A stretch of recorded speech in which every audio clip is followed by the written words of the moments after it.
आङो गिबियावनो गासै ससियेल मिडियाखौ मोजां मोनग्रा नायनो मोजां मोनग्रा रायजो राजा बयनिसिमबो गोसो गोरबोजों रायजोनि जानानै आरो आंनि गोसो गोरबोजों खुलुमनाय आरो सिबिनायखौ बावहरग्रोबाय। जोङो दिनै लावख्रिगुरि गामिनि जानानै बुंनो थाङोब्ला चिरां जिल्लानि सिङाव थानाय देवस्रि VCDC आरो बिनि सिङावनो जों लावख्रिगुरि गामि हिसाबै जों बेवहाय मोनसे ससियेल मिडियानि गेजेरजों मोनसे बाथ्राखौ लानानै जोङो फोसावहरनो लुबैदों आरो बे दिनैनि बे फोसावनायनि गेजेरजोंनो जोङो सलुसनाव समाधानाव जोङो फैजानो लुबैदों। बेनो जाहैबाय मैया मेनि 14 थारिख 2023 अर्थात सनिबार बाराय बेलासि समाव जोङो बेवहाय माखासे नैबे हानि दखलखौ लानानै एसे थरख' बिथरख' जानो गोनां जादों। जाय बिथां ओरैहाय सानथालि कब्रा पार्टिनि माखासे साथाम लिडारफ्रा जोंनि सायाव फैनानै गोबां माने माखासे रावनि गेजेरजों जोंखौ गाज्रि गाज्रि बाथ्रा बुंनानै जोंनि बे दखल खालामखानाय हाखौ बिथांमोनहा सेनो एबा आवगायनो नागिरदों। जों बिनि गेजेराव मोनसे बाथ्राखौ आं बुंनो गोसो जादों। मानगोनां साफ्रोमबो नायगिरि रायजो राजा नोंथांमोननिसिम आं मिथिहरनो लुबैदों। जोंनि लावख्रिगुरिया दिनैसिम 40 बोसोरसिम जोङो थागिबि हिसाबै जोङो दं। दा बिनि गेजेराव जोङो 6 बोसोर नैबे निज्ला दैजों लोमसाव जानानै हा न' बां खुरखा जालांबाय। गायग्रा फोथार गैला आरो बिनि गेजेराव 3 बोसोर जोङो रिलिफ थानो गोनां जाबाय। बेखौ जों बयबो मिथिगौ, जोंनि बे हालामनि रायजो राजाफ्रा मिथिगौ आरो सरखार बिथिंनिफ्रायबो मिथिगौ। दा बिनिखायनो जोङो सिगां समनिफ्रायनो जोङो सिन्था धारना खालामनानै जोङो मोनसे सिन्था खालामनायनि गेजेरजों सावरायलायनानै जोंनि बे लावख्रिगुरि गामि साहाजों आरो ओरै सानजाजों निजा सेरावनो थाखानाय हा बेखौ जोङो सिगाङावनो रायलायलायनानै एसे एसे बयबो मोननाय जाथों बेखौ जोंनि नामाव जोङो दखल खालामनानै दोनदोंमोन। आरो बे दखल खालामनानै दोननायाव गासै जोङो गामियारि हिसाबै जोङो न'खरफ्रा परियालफ्रा बेवहाय बोसोराव खनफा खनफा बिदिनो थारुन गायनाय आरो बिदिनो सिबिं बेसर बोसोराव खनफा खनफा सन हिसाबै मावफैबाय थादों। खालिल'नो जोङो मा सरखारनि माखासे नेम निथिखौ मानिनानै फरेस्टनि माखासे नेम निथिखौ मानिनानै जोङो बेवहाय न' लुनानै थाफैथ'वाखैमोन। आरो बेवहाय न' लुनानै थाफैथ'यैनि जाहोनानो जाहैबाय मानोना जोंहा ओरै थाखानाय गामि हिसाबै दंखायोमोन खाथियावनो, बिनिनो एटाच नोंथांमोनहा दा ससियेल मिडियानि गेजेरजों नायनानै लानो हागोन। खाथियावनो निज्ला दै सेर दङ। दा बिनिनो जोङो बेखौ जोङो 2 नं लावख्रिगुरि हिसाबै जोङो ग्राम सभा जोङो दानानै लाबाय, FRC कमिटि जोङो दानानै लाबाय। खालिल'नो जोङो सरखारनि प्रसेस बायदियै जोङो खारनोल' दायसै आरो जोङो सिरि सिरि जोङो एसेब्लाबो खबर लागासिनो दं। जेब्ला सरकारा माबा मोनसे सार्कुलार खालामगोन जोङो रायलायलायनायनि गेजेरजों अफिसियेलि हिसाबै जोङो खारनानै जाहाथे जोङो बे दखलनि थाखाय जोङो 2 नं लावख्रिगुरि हिसाबै जोङो स्थाय जों गामि हिसाबै जोङो मोननो हायो। दा बेखौ आङो मिजिंथिदों। आरो लोगोसेनो मैयानि जाथाय जानायनि सायाव आं बेखौनो बुंनो लुबैदों, फोरमायनो लुबैदों।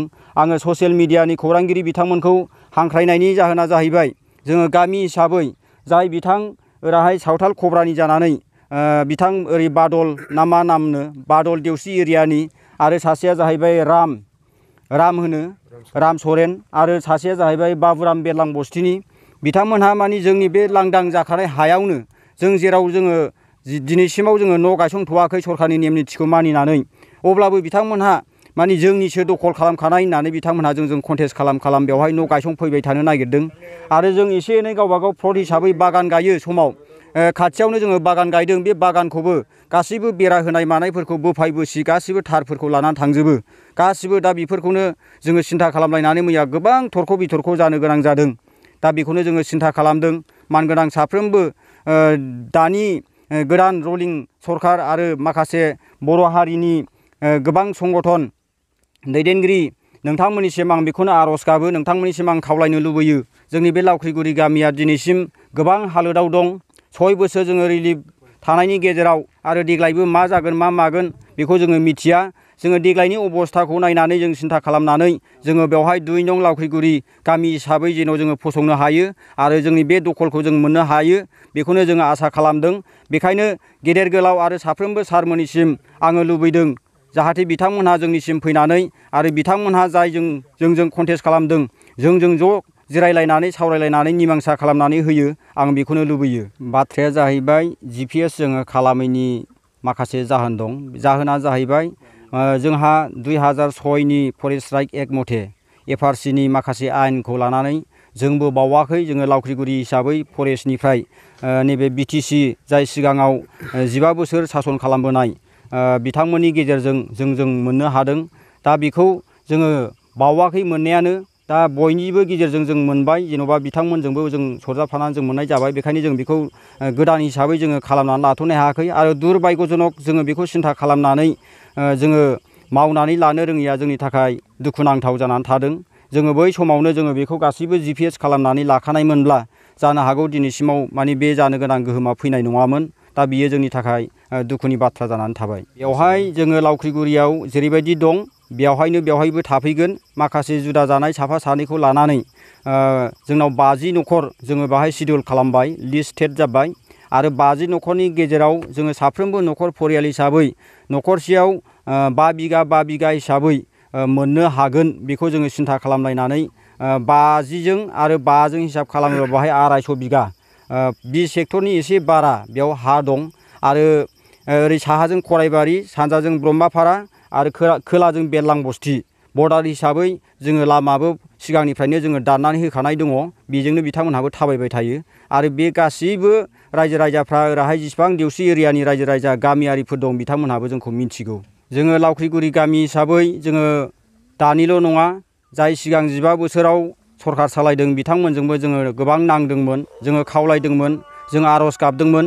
बिथांमोनहाबो हानायखिनि गावसिनि सोरबा कन्ट्राक्टरनि गेजेरजों सोरबा सासे MCLAनि गेजेरजों बिदिनो JCBजों एबा फकलेनजों ओरैनो दै दाननायनि आफादत्त माथावरि खोनो थाखाय जोंखौ बिथोन हरबाय थादोंमोन आरो जोंखौ मावना होफैदोंमोन। अब्लाबो बे दैखौ लाखिनो हायाखै आरो बे दानि गोदान रलिं सरखारनि जाय बिथां OSD सांग्रां बिथाङाबो साराबो फैनानै नै थांनाय बोसोराव गोबां माने रोजा लाख रां खरसा खालामनानै माथावरि गिदिर खोनानै होदोंमोन। बेबो दैबाना फैनाय लोगो लोगोनो सानथामजोंनो 1 कौटिनि खमाव एसेब्लाबो बे खामानि मावनाया सानथामजोंनो खुरखानानै लांदां जाजोबदों।